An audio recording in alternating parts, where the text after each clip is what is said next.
दुनिया के सारे बोल बोल बोल के थक गए तुम, बोल बोल के गाइस थक मेरे गए साथ में गाओ। तुम, दुनिया के सारे बोल सांसों में जप ले कान्हा धड़कन मेरा दे बोल। गोविंद बोलो हरि गोपाल बोलो, गोविंद बोलो Hari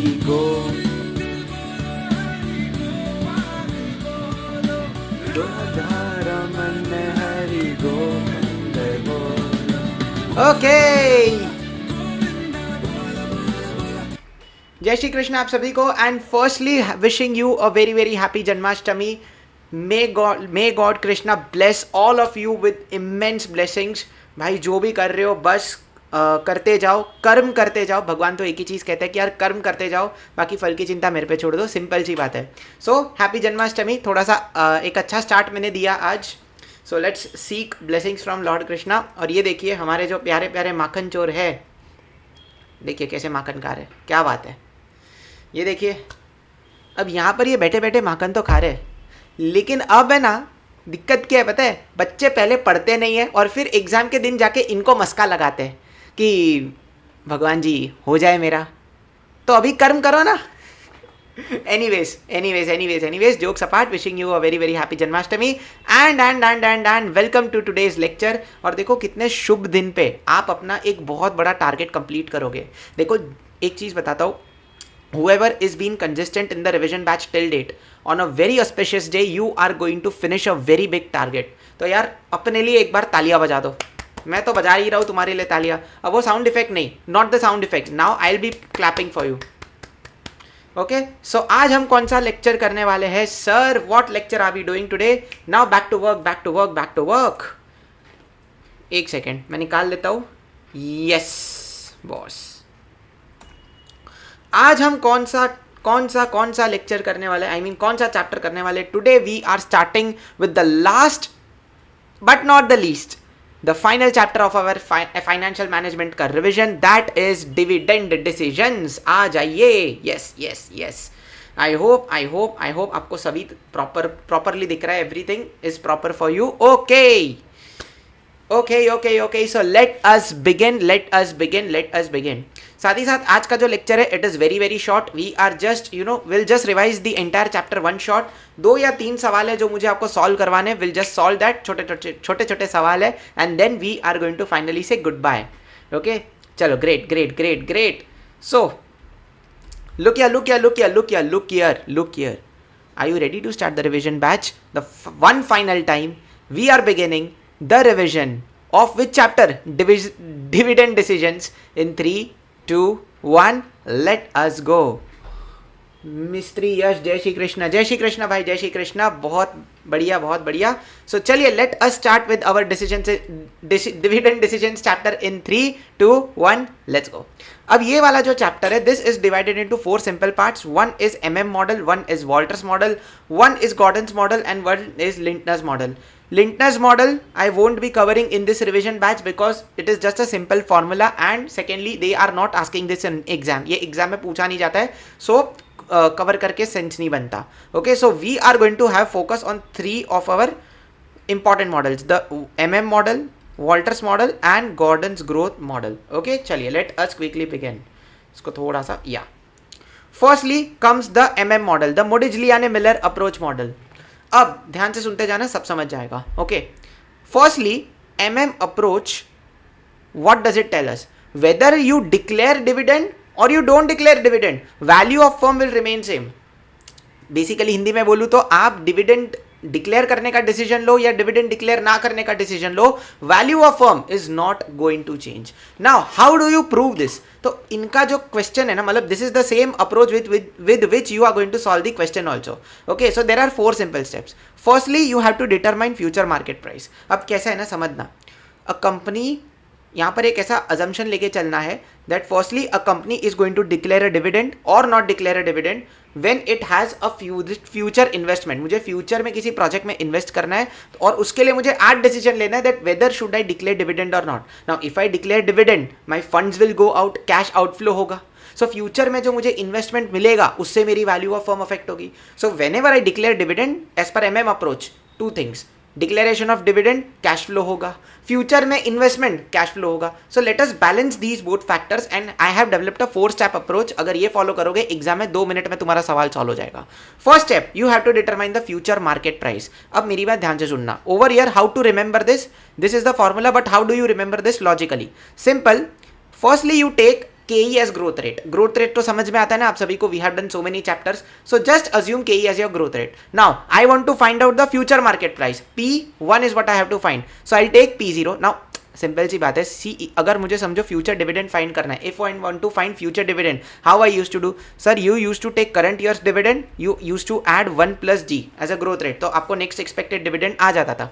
same logic over here also, that if you want future market price you are going to add the growth rate to your current market price. But growth rate किसको मानना है? KE को मानना है, ये ध्यान रखना है. अच्छा next, so this is the fun thing. अच्छा next, -D. Now what do you mean by -D? See whenever I declare a dividend ना, you have to remember this, that whenever I declare a dividend my market price पर share decreases. ठीक है, इसका simple logic है, जब भी dividend declare करोगे एक कैश आउटफ्लो होगा, कंपनी की लिक्विडिटी कम हो जाएगी और उस वजह से उस शेयर की डिमांड घट जाएगी कि अगर कल उठ के कंपनी हमारे डेट्स रीपे ना कर पाई तो उसकी वजह से शेयर का प्राइस घटता है. सो -D. So simple, P0 into 1 plus KE minus D. First is the very simple formula. Okay, very important. अच्छा, ये जो डिविडेंड होगा, this is going to be future dividend. Remember that. Since you are taking out future market price, तो future में what dividend I am going to declare, that is going to come. So this is the very first step. So this is the future market price. Now मैंने आपको क्या बोला था? Second step, determine additional investment. What did I tell you? That you have to assume that whether to declare dividend or not on the basis that a company wants to make investment in the future. तो अभी future में कितना investment करना है वो निकालना पड़ेगा. देखो मैं धीरे धीरे लिंक बना रहा हूँ, जो बच्चा कंसिस्टेंट नहीं रहेगा उसको कुछ समझ में नहीं आएगा. You have to stay consistent. चलो, so next, determining the additional investment. Now how do you determine the additional investment? Very simple. So देखो, next year company कुछ earnings कमाएगा, company will earn certain earnings in the future. The answer is yes sir, company will earn certain earnings in the future. So next year company कितना earnings make करता है, what is the amount of earnings which the company makes in the future. Okay, आप इसको है ना मान सकते हो profit after tax. Next years expected profit after tax, ये आपको क्वेश्चन में दिया होगा. Next, dividend declared, not profit after tax, I would say earnings for equity और earnings available to equity share holders. Earnings for equity, अब सीधी बात है, इक्विटी के शेयर होल्डर्स के लिए आप जो अर्निंग्स कमाते हो, the earnings which you earn for equity share holders, only 2 cases possible. Either you are going to declare the dividend or you are going to put into retained earnings the amount. So whatever amount of dividend you declare, can I say it is like a cash outflow? It is like a cash outflow. तो आप इसको earnings में से minus कर देंगे. Now whatever amount is left, it will go into retained earnings. Only 2 cases are possible. Yes sir. Now let's say for example, for the next year I did this calculation and I am getting 3 lakh rupees.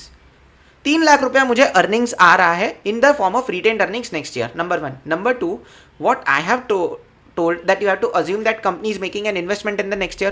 So let's say for example 5 lakh rupees का investment I have to make next year.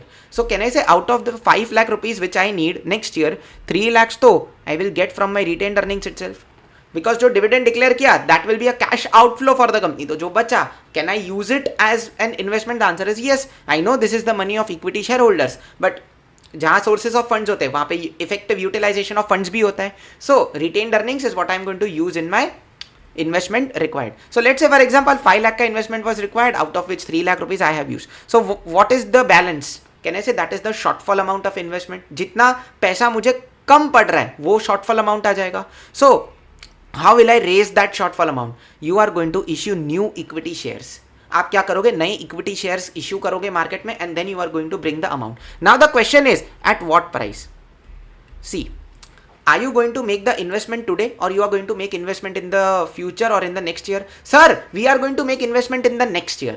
क्योंकि next year की earnings में से next year का dividend गया तो next year का retained earnings, and next year मुझे इन्वेस्टमेंट चाहिए. So next year I am going to make the investment okay in equity shares. सो कौन से प्राइस पे होना चाहिए, करंट प्राइस और future market price? Sir it's a future investment so it should be done at future market price. Now from where should I take out the future market price? Here we go. In step 1, that is the same thing which you have already calculated. So step number 1 में future market price. Step number 2 में the total amount of additional investment which you will require.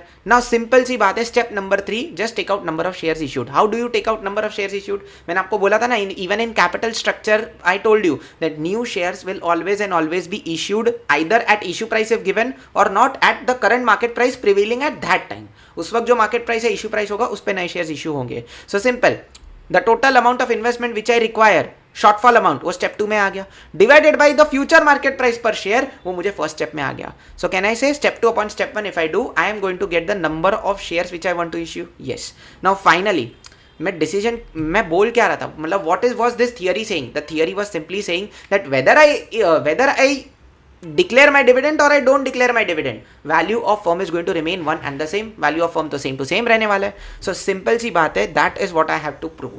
So see, what is going to be the value of the firm? Now see, can I say that over here there is no debt वगैरह कुछ नहीं है, preference shares वगैरह कुछ नहीं है, just assume that. So how can I say that value of equity is earnings, जो भी इक्विटी शेयर होल्डर्स की अर्निंग्स है divided by cost of equity. Yes sir, बस इसको थोड़ा सा मॉडिफाई करके they have discounted it to the present value, they have discounted it to the present value. क्यों सर? ये फॉर्मूला भूल जाओ, not this one. They have discounted this to the present value. देखो ना, 1 प्लस के, 1 divided by 1 plus के आप 1 time करोगे. So next expected, next you are playing in future till date, future investment, future market price, ये shares future में invest करोगे तो उससे मेरे आज की वैल्यू पे क्या फर्क पड़ेगा? So boss, it is going to be discounted for 1 year. अब समझना, मुझे वैल्यू ऑफ फर्म निकालनी है आज. सो कैन आई से कि एक तो आज मैं जो शेयर्स इशू करूंगा वो, plus the new shares which I am going to issue. अच्छा, by the way, firstly I need to take out the future cash flow, only and only then I will be discounting it to the present value. Yes, तो future में क्या cash flow होगा? कहने से एक तो existing shares जो है वो समझना, plus the new shares which I issued multiplied by the future market price, क्योंकि मार्केट प्राइस का तो फ्लक्चुएशन होता रहता है. सो अगर मुझे आज से 1 साल के बाद मेरे फर्म की वैल्यूएशन निकालनी है, आज से 1 साल के बाद का कंसिडर करना है, so I will have to multiply my total number of shares with 1 year, with the market price which is 1 year further, 1 साल के बाद की market price, plus E minus I. बस इतना ही ध्यान रखना. What is plus E? Simple, see whatever you earn, जो भी आप पैसा कमाते हो, कैन आई से जो आप पैसा कमाते हो उससे आपका मार्केट प्राइस पर शेयर बढ़ता है. Because if the more good a company earns, the more the companies market price, sorry the more the companies value, तो प्लस ई कर देना, माइनस आई. आई क्या है? The amount of investment which you make. तो earnings कमाओगे ना तो वैल्यू बढ़ेगा, सामने इन्वेस्टमेंट जितना कर दिया उसने से अर्निंग्स घट जाएगा. So future value of shares plus the earnings that you do in future minus investment that you do in future. But ये सब तो फ्यूचर में हो रहा है after 1 year, so discounted to the present value. तो आज आपको वैल्यू ऑफ फर्म मिल जाएगी. Now you know what the theory says, चाहे मैं डिविडेंड डिक्लेयर करूं या मैं डिविडेंड डिक्लेयर ना करूं, ये VF का वैल्यू सेम आएगा. Sir really, does it come same? Yes, it come same. तो चलो अब एक क्वेश्चन करके इस बात को और बेहतर तरीके से समझते हैं. Let us understand this with a question. So everybody come to your ICI module.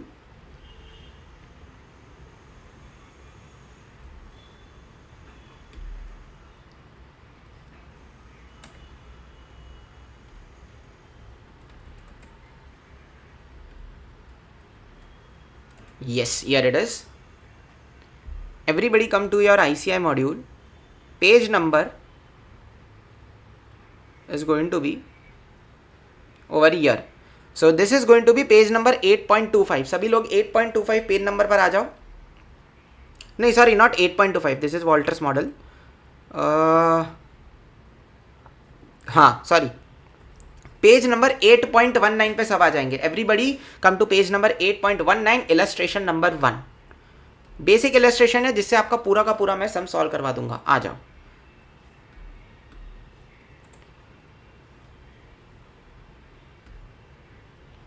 So let me open just my notes once.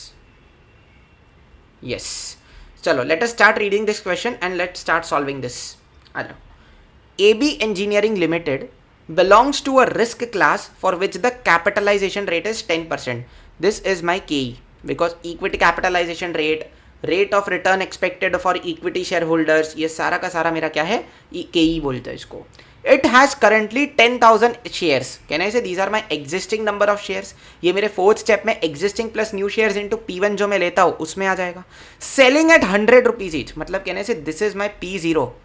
Selling मतलब क्या, आज मार्केट में इनका दाम कितना है. So this is going to be my price 0. इससे firstly I have to take out P1.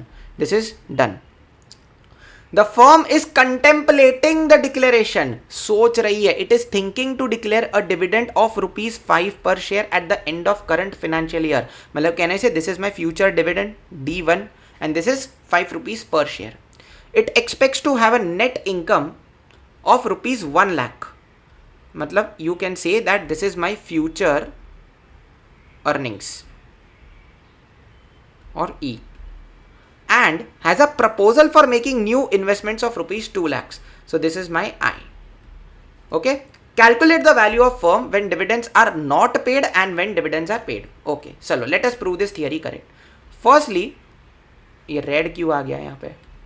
हाँ, firstly I will be taking a case if what if my dividends are not paid. If dividend are not paid, what will be the value of my firm?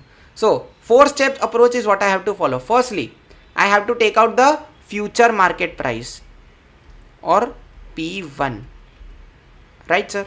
Now what is my P1? So P1 is equals to P0. इसको grow करेंगे using KE as the growth rate. So 1 plus KE minus, अगर मैं dividend declare करता हूँ सो can I say it is going to reduce my share price. See everything is logical. So see what is my current market price पर share. Sir it is ₹100.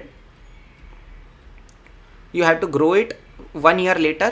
So 1 plus KE. Now what is my KE? 10%. I'll write it as 0.1 minus, you know what will be the value of D? 0.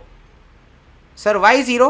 Because we are assuming in the first case that dividend is not paid. अगर dividend पे ही नहीं हुआ है तो इसमें तो dividend पे, जब dividend कुछ पे ही नहीं हुआ है तो dividend तो 0 होगा, और जब डिविडेंड 0 होगा तब डी का वैल्यू भी 0 हो जाएगा, बिकॉज पे ही नहीं किया है ना डिविडेंड. शेयर का प्राइस कब घटेगा? When I have paid the dividend.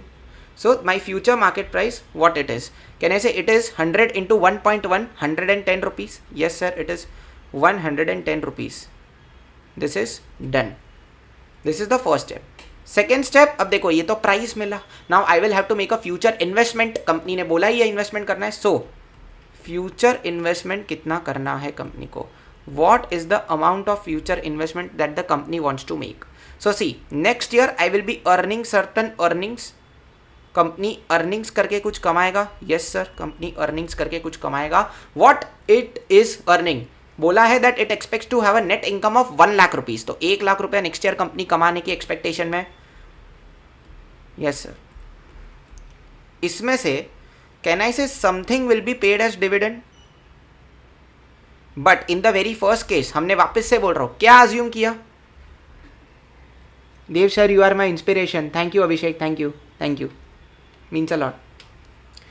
Coming back to the class guys, next year मैंने डिविडेंड डिक्लेरेशन के बारे में बात की थी, but am I declaring dividend in the first case? The answer is no, we are not declaring dividends in the first case. So ये हो जाएगा 0. अब देर आर ओनली 2 केसेस, या तो मैं डिविडेंड डिक्लेयर करूँ या तो मैं रिटेन्ड अर्निंग्स में पैसा डाल दूँ. सो whatever dividend is gone, it is gone, which is 0. So what is the amount that I will be having as my retained earnings? So this is going to be 1 lakh. Now see, very very important. Out of this, मुझे बताओ मुझे investment कितना चाहिए? See, very important. I have 1 lakh rupees available as retained earnings and the value of investment which I need is 2 lakhs. Total 2 lakh का मुझे investment चाहिए. So very very simple. What is the equity shares का investment which I need? What is the equity shares का investment I need? Sir 2 lakh का investment चाहिए, उसमें से 1 lakh retained earning से आ जाएगा. So सिंपल सी बात है, -1 lakh मतलब there is a shortfall of 1 lakh. So I will raise this 1 lakh through my equity shares. So let's calculate the number of shares which I need to issue. Sir क्या था ये? Simple, मुझे कितना total investment चाहिए, that is the value I derived in step 2 divided by मुझे किस price पे चाहिए. सर फ्यूचर प्राइस पे करोगे ना इन्वेस्ट, तो डिवाइडेड बाय 110. अब इसको ऐसे ही रखना, do not solve this because answer point में आएगा. We will just substitute this in step number 4 only. बस इसको सॉल्व मत करना, अभी रुक जाओ. एंड अब आते हैं हम फाइनली स्टेप नंबर 4 पे, that is value of firm. So what is my value of firm in this case? Sir what are my existing shares. Sir आपने बोला था दैट कंपनी के पास 10,000 शेयर्स है at the existing. So 10,000 shares plus can I say I will be issuing 1 lakh rupees का investment at 110. तो ये मेरे न्यू शेयर्स हो गए. फ्रैक्शन में रखा है, I know, because answer point में आ रहे हैं, बट इसको डिवाइड करूंगा तो नंबर ऑफ न्यू शेयर्स आ जाएंगे. Now I have to value this at what price? Sir future price पे वैल्यूएट करोगे ना आप. So what is my future price? Once again I go to step 1, it is 110 rupees, जिस पे I am going to valuate. Okay, plus I will be earning certain earnings, जिससे मेरा प्राइस बढ़ जाएगा. So my earnings is 1 lakh minus, मैंने क्या बोला that what is the amount of investment that I will be making. Sir 2 lakhs का investment is what you will be making. Okay sir, the whole divided by, sir ये तो future valuation है, I will have to bring it down to the present value. So 1 plus की 1 time. Solve this.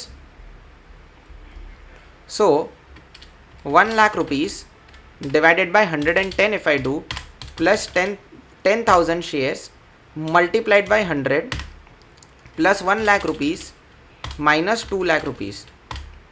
Okay, and 1.1 divide equal to into this. So this is coming 9 lakh almost. एक minute, कुछ गड़बड़ है यहाँ पर I guess. Okay, मैंने यहाँ पे 100 ले लिया. My future market price is 110. Okay, so 1 lakh divided by 110 plus 10,000 into 110. So this is coming to 12 lakhs. into ये वाले जो पार्ट का आंसर है ना, देखो ये 12 lakhs आ रहा है. So 12 plus 1 13, 13 minus 2 is 11,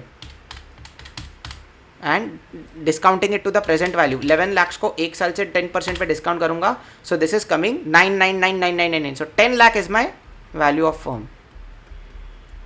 Okay, very important.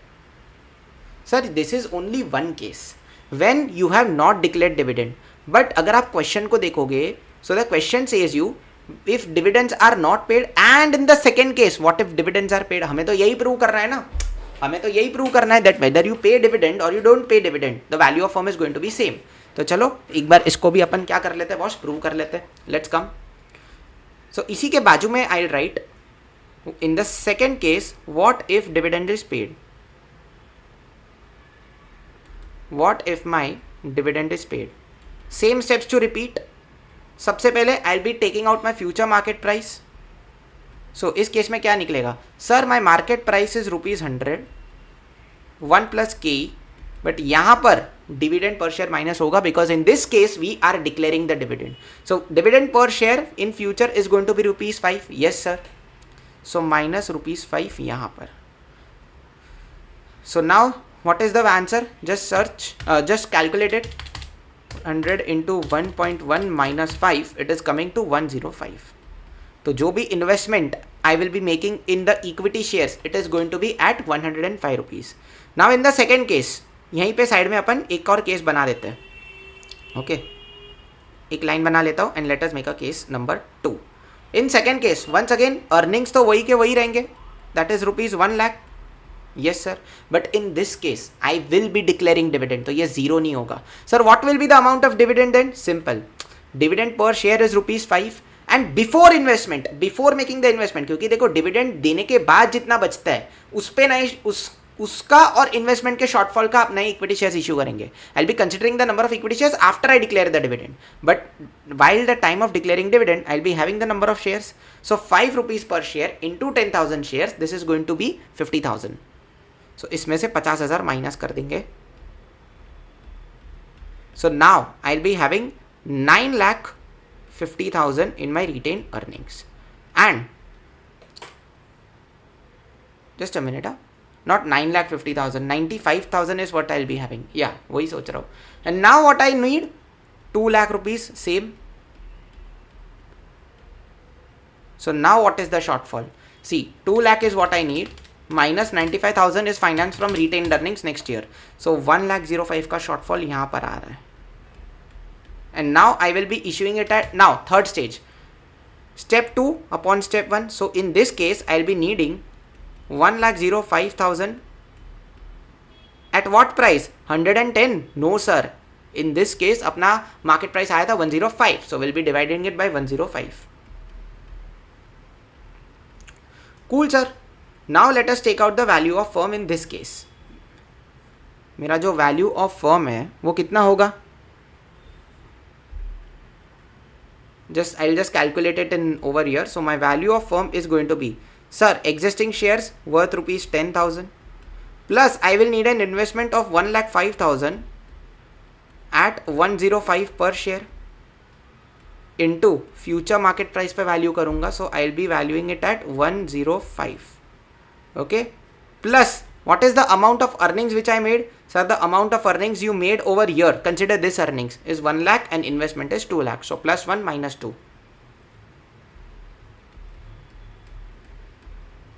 Minus 2 lakhs. And I'll be discounting it at present value of 10%. So 1 plus 0.1. तो अब निकालो value of firm कैसे आएगा? देख लो sir. So it is 1,05,000. Sorry guys, sorry.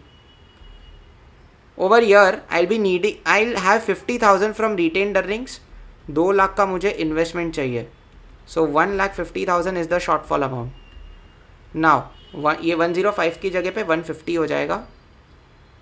This will be 1,50,000. That is the amount of investment which I'll be needing. बराबर, या मैंने 1 lakh minus 50,000 95 लिख दिया.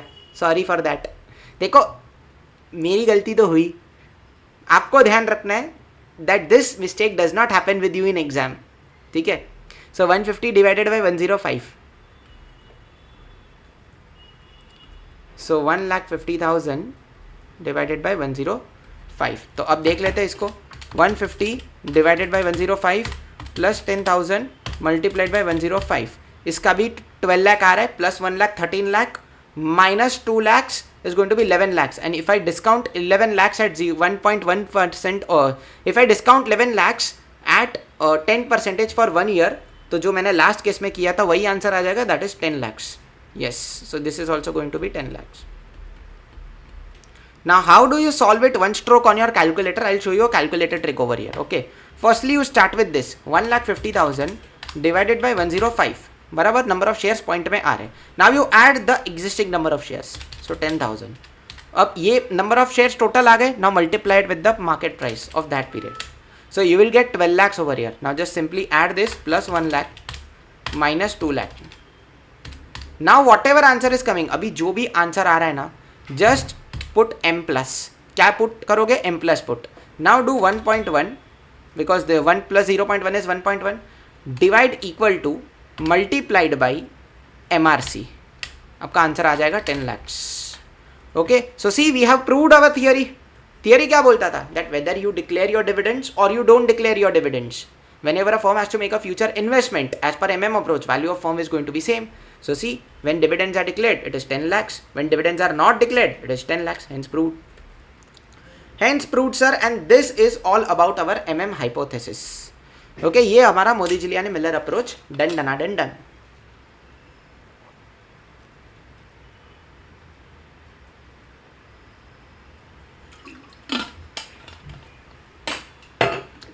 Okay, great. Now 2 more concepts and we are done. ये chapter बड़ा ही छोटा है. This is a very small chapter is what I believe. Okay, so आ जाओ. Now let's come back to revision. So this was all about your Modigliani Miller approach. बस एक चीज़ याद रख लेना, दैट मेनी अ टाइम्स ना they are going to give you cum market price. Cum market price वो लोग आपको देंगे. There is a question in your module which says cum market price is this much and dividend received is this much.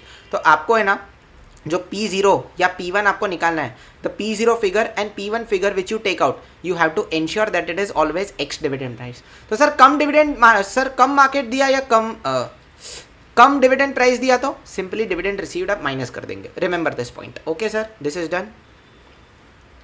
Now comes our next point, Walter's model. अब Walter's model का formula तो बड़ा ही आसान है याद करने का, but before that, before I start with Walter's model का फॉर्मूला, एक बार इसका लॉजिक लिख लेते हैं. Now see, very very simple. I just take one example and you are going to understand it one stroke. तो देखो, इसमें एक होता है मेरा रेट ऑफ रिटर्न और एक होता है मेरा KE. Now see, very very important. You know what is R? It is the amount of return that the company is generating through its operations. Company जो है वो बिजनेस कर करके कुछ पैसा कमाएगी. So that is the rate of return and KE is cost. KE, can I say KE is cost of equity? अब this is the rate of expectation for the share holder. हाँ sir, but हमने cost of capital chapter में ये चीज सीखी थी. We learned this in cost of capital chapter that whatever is a cash inflow for the investor is a cash outflow for the company. Whatever is a return for the investor, it is the cost for the company.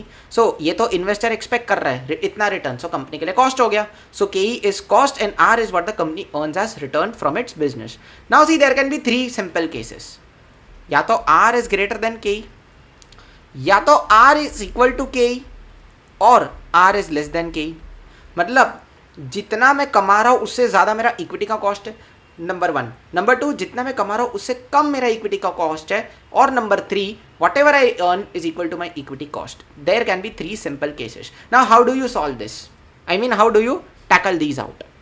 So what, see, first situation I'll be taking that what if R is greater than KE? I am earning a return which is more than the cost of to my equity shareholders. So how are you going to tackle these out? So see, in that case now you are going to maintain a dividend payout ratio of 0%. Logic क्या है? Retain करने से market price per share बढ़ेगा. See, this is one of the basic most logics of FM. Financial management does not focus on creating income for shareholders. ये ना wealth creation में ध्यान रखते हैं. See, whenever this is a very practical thing. See, even whenever you go for your investment, many people say that play for long term securities, long term shares में खेलने का. एक बार पैसा डाल दिया, once you have invested the money, don't open your file for 5 to 6 years. Walter's model also follows the same logic, that once you have invested and if your rate of return is greater than equity, don't declare dividend. Because we have already studied under MM approach that dividend declaration reduces your share price. Dividend declaration reduces your share price. So Walter says don't declare dividend. उसको retained earnings में जाने दो. उससे क्या बढ़ेगा? Rate of return बढ़ेगा, growth होगी company की, फंड ज्यादा मिलेंगे तो हमारी शेयर का प्राइस बढ़ेगा, उससे वेल्थ बढ़ेगा. So very very simple. If R is greater than KE, optimal dividend payout, सुन लो, this is what they ask in exam. Determine the optimal dividend payout ratio as per Walter's model. और उसमें formula काम नहीं आता, formula से ज्यादा ये काम आता है, इसके मार्क्स मिलते हैं. Okay, so whenever R is greater than KE, dividend payout ratio should be 0%. Number 2, if R is less than KE, exact opposite, dividend payout ratio should be 100%. Sir ऐसा क्यों? सिंपल. अरे भाई साहब, तुम्हारा cost cover नहीं हो रहा, तुम एमपीएस क्या बढ़ाओगे? अरे let's say for example investor is expecting 5% return, तो KE 5% हो गया, but you are earning only 2%. Investor क्या बोलेगा पता है? दैट भाई साहब, alternate companies are giving me 5% return, why should I invest in your company which is giving me 2% return? Investor कितना परसेंट एक्सपेक्ट करेगा? जितना उसको मार्केट में दूसरी कंपनी से मिल रहा है उतना तो बेरे मिनिमम ही can expect from your company as well ना. But if you are not meeting the targets then will sell the shares of your company, और जो पैसा आया उससे दूसरी कंपनी का शेयर खरीद लेगा वो. So very important, if R is less than KE, declare the entire dividend. Investor is in a mood to sell the shares and he needs cash flow. So dividend payout ratio in such a case should be 100%. And if R is greater than KE, investor is indifferent. तुम चाहे dividend दो, तुम चाहे dividend ना दो, investor is happy that what ever he has expected he is getting exactly that much, not over excited, not under excited. So this is the simple logic of your Walters model. Done. Yes. Next is formula over here. See, R is rate of return, and by the way it is also called return on capital employed, ROCE, and KE is cost of equity, okay, from which you pay the equity dividend. Now see, very simple formula. Now if you want to remember this, अगर आपको ये याद रखना है ना, it is very simple. क्या होगा ना, see, what did I tell you, that my rate of return should be greater than my cost? Yes sir. So now see, अगर मेरा रेट ऑफ रिटर्न ज्यादा होगा एंड कॉस्ट कम होगा, if my cost is less my rate of return is greater, can I say answer will be greater than 1? ऐसा सोचो, let's say I earn 20% as my rate of return, my cost is 15%, answer will be greater than 1. Now if my cost is greater and my rate of return is less, answer will be less than 1. Something like you did in profitability index, थोड़ा बहुत जो अपने profitability index के concept से लिया था ना, something like that. Okay, so this is how they compare. So this is the rate and cost adjustment. This is the rate and cost adjustment. This is how they compare. Now, second thing, you will need two things to verify your share price using Walters model. Sir, मैंने कितना dividend declare किया plus कितना retained earnings है, that is what I have to take out. Yes sir. So dividend plus R upon KE multiplied by earnings minus dividend. Earnings में के सब दो ही पॉसिबिलिटीज है, डिविडेंड और retained earnings. So whatever dividend is there it has gone from the earnings, so retained earnings बच गया. So it is dividend plus adjustment factor into D E minus D. So D plus adjustment factor into E minus D. ये तो इतना easily याद रह गया. Divided by के ही कर दो because you have to discount it at present value. ऐसा अब याद रखना just one thing, in MM approach in the fourth step it was 1 plus K ही, यहाँ पर के ही है. ओके, बिकॉज देखो मैंने क्या बोला था, that value of firm is the amount of cash flow divided by के. तो यहाँ पर देखो अगर मुझे एक शेयर का प्राइस निकालना है तो एक शेयर का वॉल्टर्स मॉडल के हिसाब से adjustment divided by cost of equity. Now what is that adjustment? The dividend plus R upon K multiplied by E minus D, that is the cash flow divided by cost is equals to my price. Simple as that. Yes sir. अच्छा, by the way Walter's model में ना there is no growth. Growth जैसा इसमें कोई concept है ही नहीं. So remember this thing. Okay sir, we are done now. So now let us solve a question, a quick illustration जिससे आपका कॉन्सेप्ट क्लियर हो जाएगा.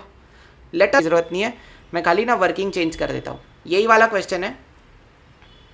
तो देखो अर्निंग्स ऑफ द कंपनी है मेरी 5 लाख, यहाँ अर्निंग्स ऑफ द कंपनी है मेरी 5 लाख रुपीज़. सो ये सब हट जाएगा यहाँ से. यार मेरा ध्यान ही नहीं गया, शिट.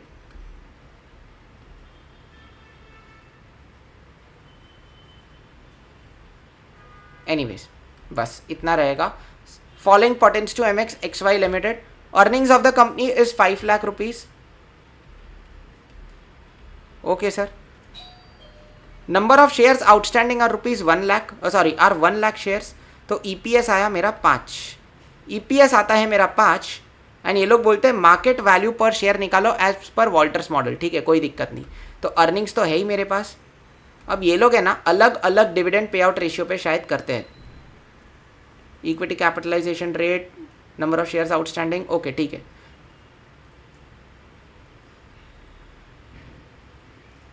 मैंने डिविडेंड पर शेयर का कुछ लिखा या सी dividend payout ratio over year is 60%. Okay, so see what is the amount of dividend per share. Can I say it is 5 rupees जो मेरी अर्निंग्स पर शेयर है into 60% is ₹3.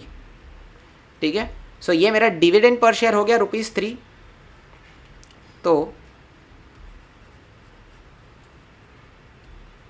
Dividend per share यहाँ पर is ₹3 plus plus plus R upon K जो मेरा cost and return का expected factor है. तो so rate of return on investment is 0.15 divided by equity capitalization rate is 0.12 multiplied by earnings minus dividend, the whole divided by K, that is 0.12. निकाल लो market price पर share कितना आ रहा है. सो 5 minus 3 multiplied by 0.15 upon 0.12 plus 3 divided by 0.12 करूँगा. सो मेरा market price पर share आता है 45.8333. Yes, 45.83 is the market price पर share. Okay sir, this is done and by the way this is my market price per share. And ये illustration number 3 नहीं है मेरा, this is my illustration number 9. Okay, now see market value as per Walters model has been taken out. Yes sir. Now देखो क्या बोलता है, optimum dividend payout ratio according to Walters model and market value of company share at that payout ratio. अब मुझे एक बात बताओ, over here we will use the logic. See, what is my R? Sir, your R is 12. सारे blunders कर रहा हूँ यार. चलो, so R is 15%, R मेरा 15% है, K 12% है. Okay, cool. तो अब देखो R is 15%, K is 12%. R is greater than K, sir. Case number 1 हो गया ये तो. उप्स, K केस नंबर 1 हो गया ये तो। सर केस नंबर 1 क्या बोलते हैं, आर ज़्यादा है के से, तू मुझे कॉस्ट से ज़्यादा कमा के दे रहा है, रख अपने पास पैसा, इन्वेस्ट कर, मेरी वेल्थ बढ़ा। Case number 1, dividend payout ratio is going to be 0%, it is going to be 0%। तो ये 1 को काट दो खाली, multiplied by my earnings is 5 minus I will be declaring 0 rupees as dividend, तो मेरा पूरा आंसर इस तरीके से आएगा, डिवाइडेड बाई के। मेरा के कितना हो जाएगा यहाँ पर, my K is going to be 0.12, 0.12 is going to be my KE. So what is my price per share? So see, very simple, 0.12 R upon KE ना, ये भी चेंज हो जाएगा, R upon KE. My R is 0.15, KE is 0.12, right? Yes. So 0.15 upon 0.12 multiplied by 5 plus 5 upon R upon, this is my KE. My KE is 0.12. तो इस case में मेरा market price पर शेयर इज कमिंग टू 93.75। देख लेते हैं ज़रा, 93.75, अरे ये भी गलत आ रहा है। ओके, डिविडेंड मैंने 5 रुपया ले लिया था, पे आउट रेशियो 0 है तो यहाँ पे 0 आना चाहिए, cool. So 0.15 into 0.12 into 5 divided by 0.12 अगर मैं करूँ, सो ये 52.08 आता है मेरा आंसर।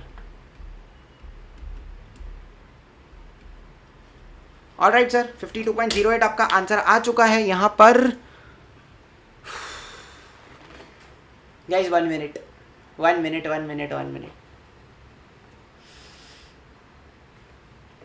पता नहीं क्या हो रहा है मुझे, ब्लेंडर पे ब्लेंडर किए जा रहा हूँ मैं। एनीवेज चलो, with this अपना Walter's model is also done, okay, last 10 minutes are left, or I would say last 15 to 20 minutes are left, and we are done with our Walters model. We are done with our Walters model, and we are done with our, कौन सा model किया था अपन ने दूसरा, अभी अपन ने Walter's model complete कर दिया है, एंड हमने एक और मॉडल कंप्लीट कर दिया, that is MM approach. Okay, now finally हम लोग एक ही चीज पर अपनी कमांड बाकी है, that is Gordon's growth model. एक बार ये हो जाएगा, then will be done with the chapter. चलो अब आ जाओ ध्यान से, गॉर्डन्स ग्रोथ मॉडल। सी, अब गॉर्डन्स ग्रोथ मॉडल की अगर मैं बात करूं, if I speak about Gordon's growth model ना, there are in total 3 approaches. इसके कितने अप्रोचेस है सर? गॉर्डन्स ग्रोथ मॉडल के 3 अप्रोचेस है मेरे पास। The very first approach over here is without growth, जो क्या बोलता है, आप डायरेक्टली ना अर्निंग्स अपॉन प्राइस कर लो, आपका आंसर आ जाएगा। मतलब this is Gordon's model without growth, ये यूज नहीं होता है मॉडल में, सिर्फ एक इलस्ट्रेशन है, इस पर्पज से मैंने आपको दिया हुआ है। Next with growth. अब विद ग्रोथ के ना अपने पास 2 अप्रोचेस है। In the very first approach it is D1 upon P0 plus G. D1 upon P0 plus G कहने से कॉस्ट ऑफ कैपिटल चैप्टर में हमने इसी फॉर्मूला से KE निकाला है, जिसको आप डिविडेंड डिस्काउंट मॉडल भी बोलते हो। Yes sir. And approach number 2। अब अप्रोच नंबर 2 को समझने के लिए ना मेरी बात ध्यान से सुनना। अच्छा, by the way this can also be written as, मतलब देखो अगर मैं 2 स्टेप्स में मैं करूंगा, सी P0 KE मेरा इससे निकलेगा, ध्यान से सुनना, KE मेरा इससे निकलेगा, ये D1 अपॉन P0 प्लस जी करके। हाँ जी सर। तो अभी मैं क्या करता हूँ, ये जो G है ना, इसको यहाँ पे डाल देता हूँ। सो ये क्या होगा sir, KE minus G is equals to D1 upon P0, और बस इन दोनों को एक्सचेंज कर दो। So P0 is equals to D1 upon KE minus G। ये आपको ये फॉर्मूला भी थोड़ा सा समझना पड़ेगा। ओके, बस 2 स्टेप्स का डेरिवेशन है, nothing more. So you have to remember this also, D1 upon KE minus G। Okay, now very important, अब इस G को can I write G as B into R? Yes sir, B आपका retention ratio, R आपका rate of return. What is the logic over here? Simple, retained the same approach which we did under Modigliani-Miller approach, and the same approach which and the same point which we followed under the Walters model. Walters model में क्या पढ़ा था कि जितना मेरा retained earning ज़्यादा होगा उतना मेरा शेयर का प्राइस बढ़ेगा। सो ग्रोथ का भी गॉर्डन्स मॉडल में भी यही सेम चीज़ है कि वॉश, आप जितना भी रिटेन करोगे इस साल वो इन्वेस्ट होगा in the capital structure once again and next year उस पे रेट ऑफ रिटर्न निकलेगा. सो सिंपल सी बात है, नेक्स्ट ईयर जो रिटर्न आपका टोटल निकलेगा earnings that will be greater than this year. So that is the amount of growth which you have made. G is equals to B into R. G इस साल की retained earnings पे अगले साल का return. Next thing which you have to assume, you have to understand is that, समझ लो अगर मैं बोलता हूँ D1 नेक्स्ट ईयर का dividend, so can I say it is next year का अर्निंग्स माइनस नेक्स्ट ईयर का retention ratio. Yes sir, it is next year का अर्निंग्स माइनस नेक्स्ट ईयर का retention ratio, sorry minus next year का 1 minus retention ratio, क्योंकि retention ratio plus dividend payout ratio का total is 1 और 100%. सो 1 minus B अगर मैं करूंगा this is माई पे out ratio and next year की अर्निंग्स पे अगर मैं पे आउट रेशियो मल्टीप्लाई करूँ मुझे अपने आप नेक्स्ट ईयर का डिविडेंड आ जाएगा. Yes sir. So now how do I write this? Can I say next year के डिविडेंड को I can write as E1 1 minus B, growth को I can write B into R और price को I can right P0. अब अगर मैं उसको D1 upon KE minus G के फॉर्मूला में डालूँ सो कैसा आएगा? It will be earnings 1 minus retention KE minus BR. ये G है, ये D1 है और इसी से मेरा प्राइस निकल जाएगा. Yes sir, very very important, very very good. Okay, अब मैं आ जाता हूँ उस क्वेश्चन पे and the final question of today's class. मैं आ जाता हूँ उस क्वेश्चन पे जिस क्वेश्चन में भाई साहब कॉन्ट्रोवर्सियाँ छिड़ी है.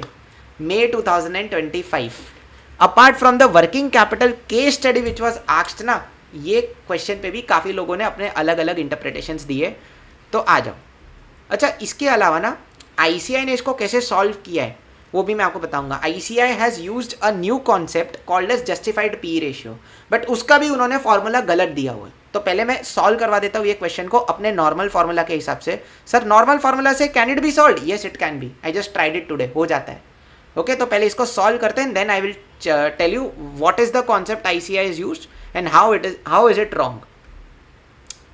तो आ जाते हैं हम हमारे इस पे May 25 का PYQ. And by the way, जब when I made the May 25 PYQ का सोल्यूशन वीडियो ना, I have solve that question wrong. So now it's time for me to give you the correct solution. Okay, आज ही किसी का comment आया कि वो सोल्यूशन गलत है, बट वो मैंने जिस दिन एग्जाम हुआ था उस दिन डाला था, तो भाई थोड़ा तो फ्लॉज होगा ही ना. एनीवेज आ जाओ. Yes, this is the question. This is your question number 1B. Question number 1B पर आ जाओ. Late us solve this. Sir पक्का ना वो फॉर्मूला से हो जाएगा? हो जाएगा. इधर आओ.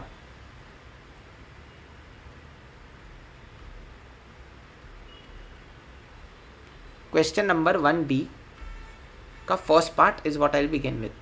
क्वेश्चन पढ़ते हैं. Y limited produces energy drinks in different flavours. Due to high demand of its product the rate of return on its earnings is 25%. Now see, the existing R is 25. Currently, company retains 60% of its earnings. So, can I say my B is going to be 60%? Yes, sir. And distributes the rest. The current PE ratio is 8 and EPS is rupees 10. Okay. अब ये लोग पूछते हैं that what will be the retention ratio if the company wants to maintain its PE ratio to 12 times in a current year. So see, company को PE ratio maintain करना है 12 times. Okay sir. Given that the expected rate of return for an investor is 20%. अब यहाँ पे ना काफ़ी बच्चे question को हड़बड़ी में रीड करके इसको R मान लेते हैं. This is not R. Expected rate. Expected का मतलब है इन्वेस्टर कितना एक्सपेक्ट कर रहा है उतना कंपनी को कॉस्ट जा रहा है. सो दिस इज की a mistake that students make over year. पूरा पढ़ो. सो के इज व्हाट इट इज 20% हमें मेंटेन करना है. सर इसके अलावा बाकी का data it is going to stay the same. That rest data is going to stay the same. तो देखो पी तो अपने केस में बदल गया है. ओके, रिटेंशन रेशियो हमें नया वाला ढूंढना है. इसी के अलावा R is 25%. This is going to stay the same. Okay. So R is 25%. Okay, sir. And EPS is going to be rupees 10. Is rupees 10. And we have to find the retention ratio. Okay sir, तो जो data first case में है मैंने उसको अलग से ले लिया, बाकी का सारा data is what I have kept same. Now see the very first thing, समझो दैट कंपनी का अर्निंग्स पर शेयर जो है it is based on the income statement. Okay, and it generally does not change too much, इसमें इतना ज़्यादा fluctuation नहीं आता है. ओके, तो अर्निंग्स पर शेयर जनरली इनकम स्टेटमेंट पे बेस्ड है. It is not based on the market factors, so it we will assume that this is saying the same logical assumption. But market price पर share तो जो है it is based on market conditions. Market तो धड़ाधड़ बदलता है, आज ये शेयर अप, आज ये share down. So my market, so if I say that EPS is this much and I have changed my P ratio, then MPS is the most variable thing, तो वो चेंज होगा. Okay या फिर अगर आपको इतना सिंपली समझना है तो ऐसे भी समझो कि EPS के बारे में कुछ बोला नहीं है कि वो चेंज हो रहा है, but P ratio is changing. So what will change ideally? My market price. So what is my market price per share in this case? It is EPS into P ratio. EPS is rupees 10 multiplied by P ratio of 12 times, it is rupees 120. Cool. अब ना बस इस पे मेरा equation match कर रहा है, बहुत बढ़िया. So इसका आंसर है यहाँ पर. अब मैं इनको बताता हूँ इन्होंने कैसे किया हुआ है. यहाँ पे इन्होंने कैसे किया हुआ है यहाँ पे वो देख लो. ठीक है, मतलब ये क्वेश्चन वैसे तो बड़ा ही एम्बिग्यूअस है, मतलब मारने का मन करता है क्वेश्चन देख के, क्योंकि पहली बात तो ये कॉन्सेप्ट मॉड्यूल में है ही नहीं.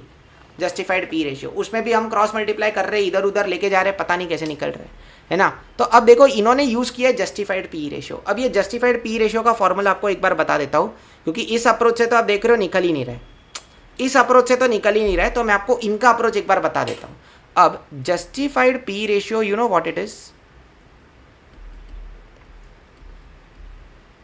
अब देखो, अब समझने का ट्राई करना. मैं बोलता हूँ P0 is equals to next expected dividend या DPS1 upon KE minus G.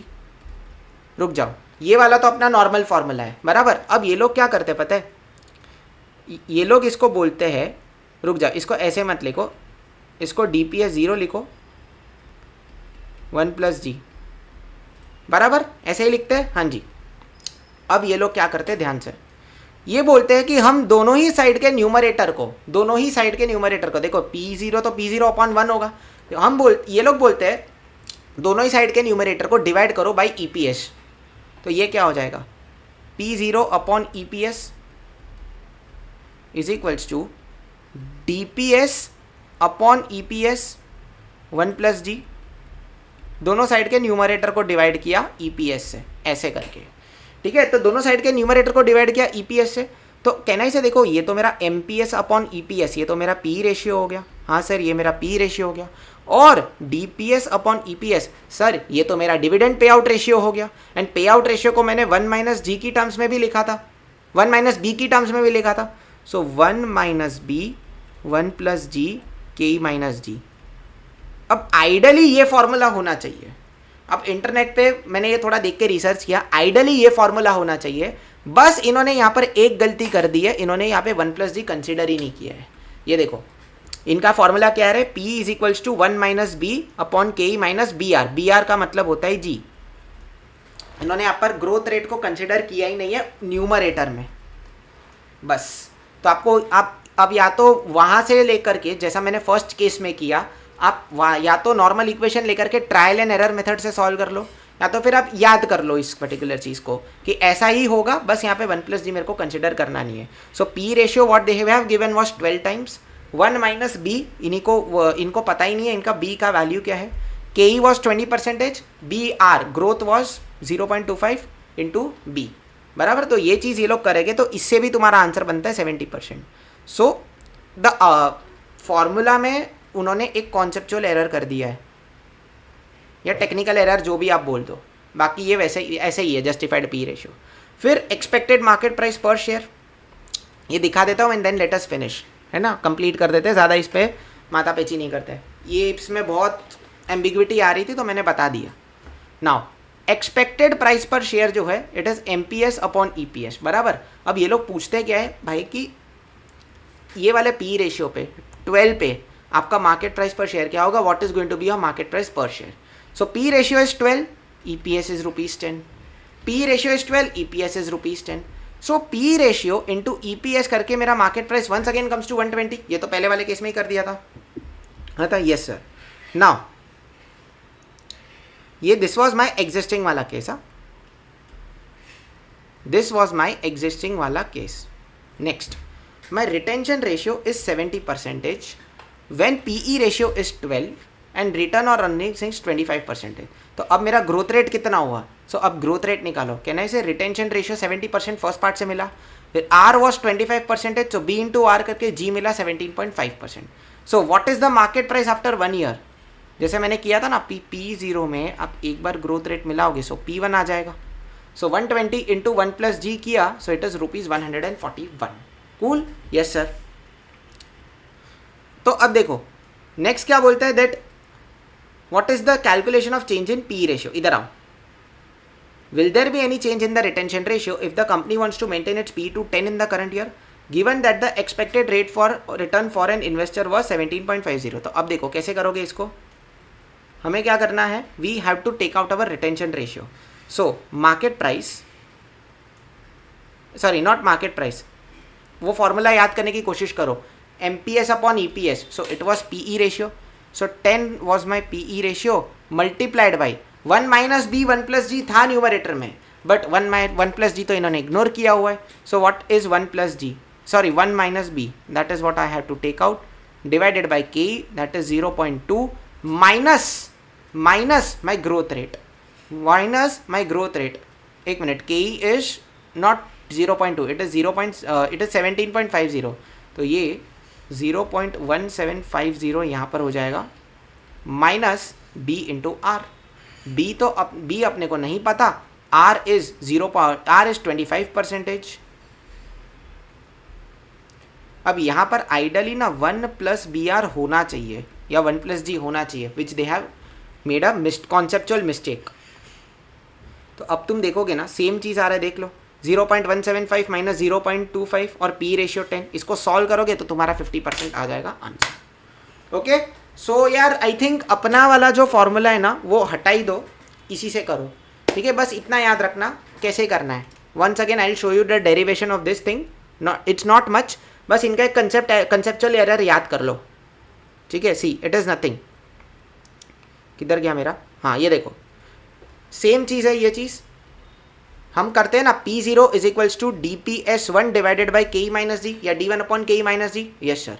Firstly दोनों ही न्यूमरेटर्स को divided by EPS. So this is P0 upon EPS, DPS upon EPS, बस इतना, बाकी पूरा same. So P0 upon EPS is my P ratio, DPS upon EPS ये तो मेरा डिविडेंड पे आउट रेशियो है या 1 माइनस रिटेंशन रेशियो.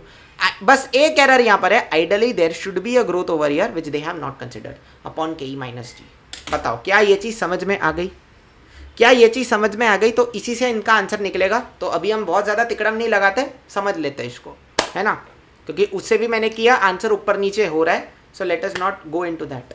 ठीक है, मेरे को लगा इससे आंसर निकल के बाहर आ जाएगा, बट ऐसा समय क्या ही बोलूँ मैं. Okay, great great great great great great. And with this अपना गॉर्डन्स ग्रोथ मॉडल का भी एक डिटेल्ड रिविजन करके कंप्लीट हुआ. Lintner's model please just do it on your own.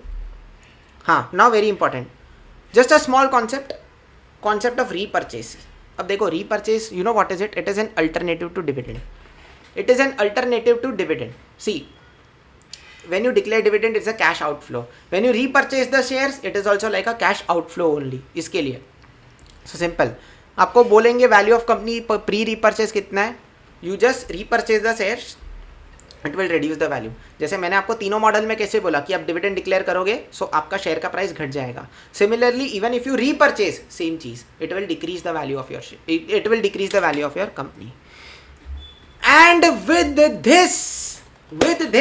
With this मैंने अपना वादा पूरा किया. I have fulfilled my promise. I have made you revise the entire financial management का chapters. Right, we started from leverage analysis, then we did cost of capital, then we did investment decisions, ratio analysis, working capital, receivables and cash, capital structure, dividend decisions. कोई छूट गया हो तो माफ़ करना ना, मतलब मैंने सारे ही करवा दिए. This is 9th lecture and we have done with all the chapters. ठीक है। इसी के अलावा हाथ जोड़ के मैं आपको सॉरी कहना चाहता हूँ, क्योंकि आज के लेक्चर में काफ़ी सारे ब्लंडर्स मुझसे हुए, बहुत सारी मिस्टेक्स मुझसे हुई। रियली सॉरी फॉर दैट, है ना। पिछले 2 लेक्चर से पता नहीं मुझे क्या हो गया है, ब्लंडर्स पे ब्लंडर्स हो रहे while I am trying to solve the sum, but please ignore it, really sorry for that. And with this I am done with my financial management का revision batch. I hope it was a very helpful revision batch to you. I have tried my best. जो blunders fill भी हुए उसके लिए I am once again very sorry, and thank you so much for maintaining your patience all the way till the end. I will definitely improve much better when I come next time, है ना। बस आप next time दिखना मत मतलब पास होके निकल जाओगे तो इंटर की क्लास में वापस थोड़ी आओगे वैसा। All the very best, and not to forget एक वीडियो आनी बाकी है। Sir which video? Strategy for financial management. मैंने आपसे वादा किया था ना that there will be 1 bonus video on strategy for financial management, how to crack it effectively in the exams. वो वीडियो भी आ जाएगी, नॉट टू वरी। ओके चलो, so I sign off for the day. Till then bye bye, take care and keep studying. Bye guys.